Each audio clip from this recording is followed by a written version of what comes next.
In this video, we will be studying about the color of scattered light.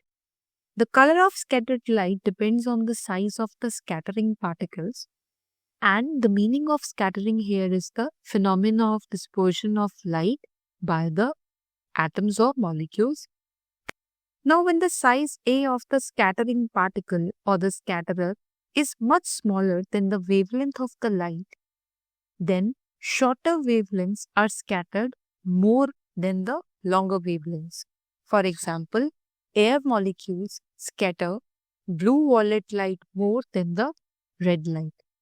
If you remember the Vibgyor pattern, that is VIB GYOR, where V stands for violet, indigo, blue, green, yellow, orange, and red, we know this has the least wavelength. This violet has the least wavelength.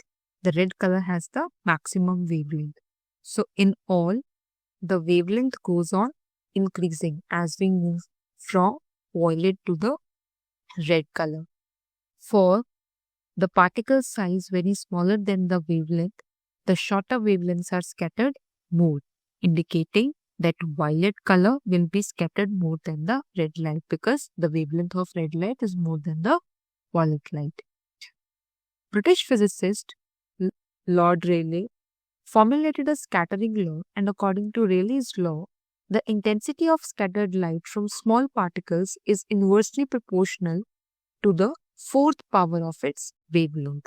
Mathematically, we can express this relation as intensity of light is proportional to 1 by fourth power of the lambda, where lambda is the wavelength of light. In visible light, we know the wavelength increases from violet to red, meaning blue-violet light scatters more, while red light scatters the least. However, if the size A of the scattering particle is much larger, that is, the dust particle, tiny droplets suspended in the air, colloidal solutions, then the wavelength of the light, they scatter light of all the wavelengths almost uniformly, and then the scattered light appears as white.